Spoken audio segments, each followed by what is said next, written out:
Red టీవీలో మీ వ్యాపార ప్రకటనల కోసం ఈ నంబర్ని సంప్రదించండి.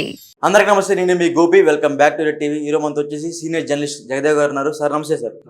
సార్ ఈడీ సోదాలో భాగంగా మొన్న కవిత గారు అయితే అరెస్ట్ అయ్యారు.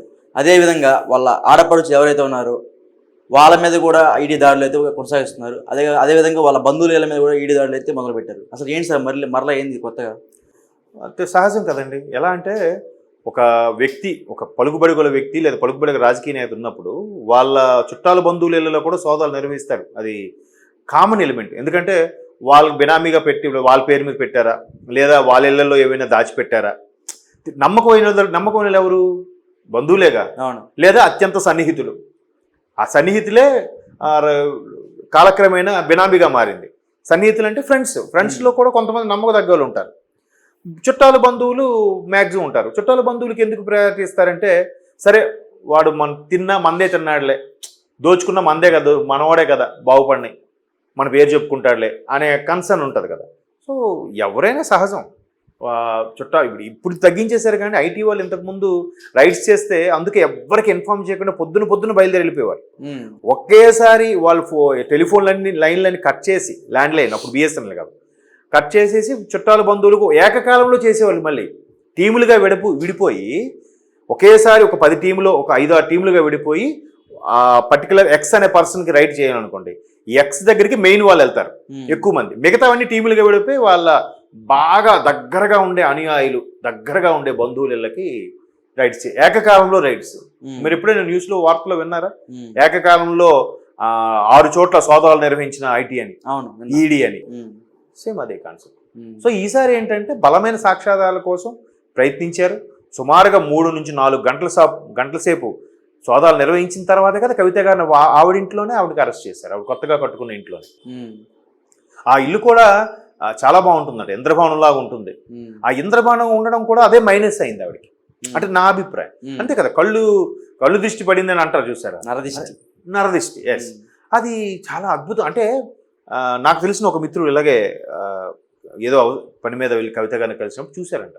అసలు ఎంతగా సూపర్ అంటే ఒక్కొక్క వాడే ఐటెం కూడా, ఇంటీరియర్ డెకరేషన్ కూడా ఎంత బాగా ప్రతిదీ కేర్ తీసుకున్నట. అంటే ఎవరికైనా సొంత ఇల్లు కల కదండి.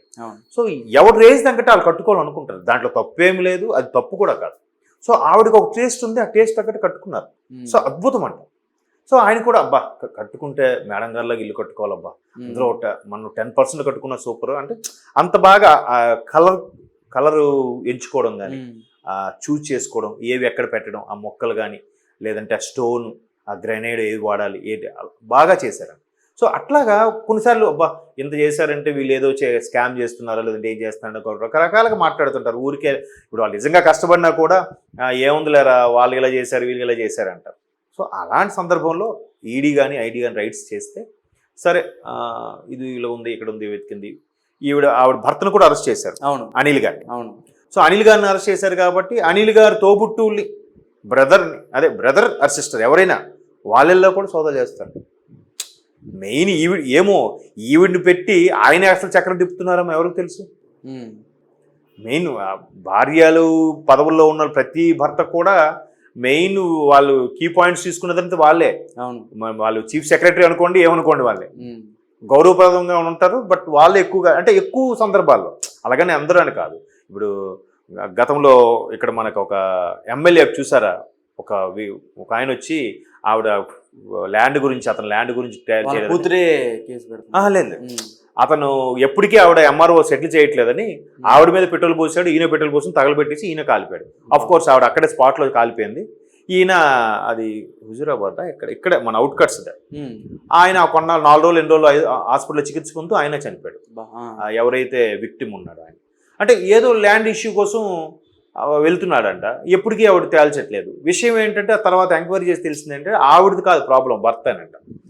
ఆయన అన్ని ఆవిడకి ఎక్కడ పెట్టమంటే నువ్వు ఇక్కడ వీళ్ళకి ఎలా చేయి, వీళ్ళకి సంతకం పెట్టి వీళ్ళు పెట్టుకొని ఆయనే మొత్తం చెప్పేవాడు.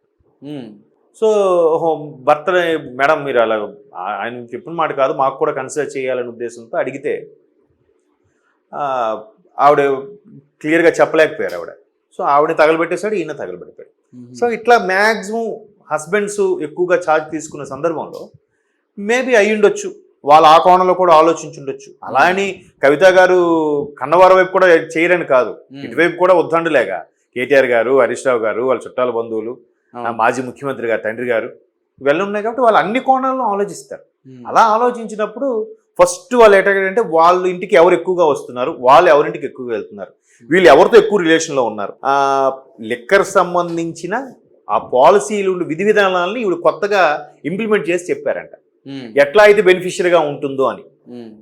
సో ముందు సాక్షిగా పిలిచిన ఈవిడ్ని ఛార్జ్ షీట్లో మెయిన్గా పెట్టారు. ఇప్పుడు అంటే ఈవిడ పెట్టే పాలసీ విధానాలు beneficiary to the government, beneficiary to the vendors. Tax రూపంలో వచ్చేది ప్రజలకు ఇబ్బంది కలిగించేది అంశంలో మాత్రం అది తప్పు. కాబట్టి ఆవిడ్ని తర్వాత ముందు సాక్షిగా పిలిచి కీరోలకి చేశారు. ఇప్పుడు ఆవిడ చేసిన తర్వాత ఆవిడ ఇచ్చిన వాంగ్మూలం పెట్టో, లేదంటే కేజ్రీవాల్ గారికి ఈవిడికి ఉన్న కాంటాక్ట్స్ ఎక్కడైతే మాట్లాడుకున్నారో, ఎక్కడ పరిచయం, ఎలా పరిచయం, ఈవిడ హైదరాబాదు, ఆయన ఢిల్లీ, ఇలా గతంలో ఏవేవి వీళ్ళు కలిసి పనులు చేశారు, గతంలో ఏవేవి ప్రాజెక్టులకి ఎట్లా వీళ్ళు ఎక్కడ పరిచయం అయ్యి ఇవన్నీ లాగుతారుగా.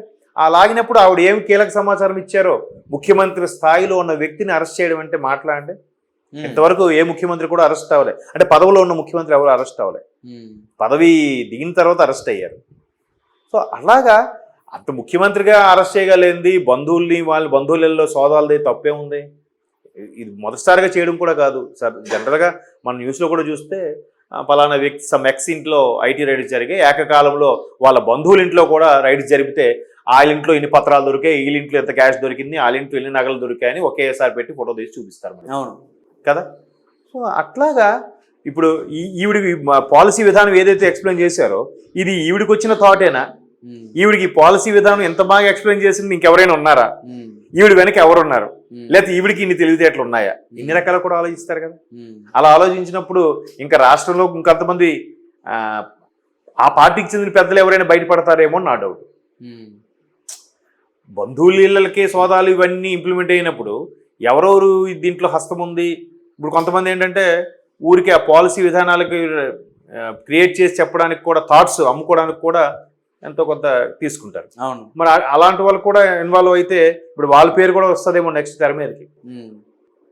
సో అలాగా అందరూ ఎవరెవరు వాళ్ళ పరిచయాలు ఉన్నాయి, ఎవరెవరు డీల్స్ మాట్లాడుకున్నారు, ఎవరెవరికి ఇందులో భాగస్వామ్యం ఉంది, ఎవరెవరికి ఎంత ముట్ట చెప్పారు, ఎవరెవరికి ఇప్పుడు అదే ఆమ్ ఆద్మీ పార్టీ గోవాల ఎన్నికలకు కూడా ఇట్లాగే చెన్నై నుంచి గోవా వరకు తరలించారట క్యాష్.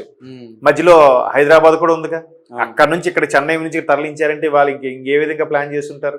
మధ్యలో ఇటువంటి వాళ్ళు సపోర్ట్ చేయకపోతే గోవా వరకు హవాలా మనీని తరలించే అవకాశం ఉంటుందా? సో ఇలాగా ఎవరెవరు సాయపడ్డారు వీళ్ళందరూ కూడా బయటకు వస్తాయి. కాబట్టి చాలా మంది తెలిసినా కూడా ఈ టైంలో తెలియదు అన్నట్టుగా స్తబ్దుగా సైలెంట్గా ఉండిపోతారు. సో చూద్దాం ఇప్పుడు అనిల్ గారు కుటుంబ సభ్యులు ఎంతమంది బయటకు వస్తారు, వాళ్ళకి తెలిసి వాళ్ళని కూడా వదలరుగా. మీకు అసలు ఎవరు ఇచ్చారు, ఎప్పుడు ఇచ్చారు, ఇవి దేనికి సంబంధించి చెప్పారా అంటే ఏమో మాకు తెలియదండి, తెచ్చి ఉంచమన్నారు ఉంచారంటే వాళ్ళు ఊరుకుంటారండి. నేను ఆ పెట్లో ఏమి చూడలేదండి, నేను అలా ఇచ్చారు ఉంచేసాను అండి, మనకి సీరియల్స్లో చూపిస్తుంటారు చూసారు, అట్లాంటి వాళ్ళు ఊరుకోరుగా. సహజం ఇది బంధువులలో సోదాలు అనేది. Okay sir, thank you sir.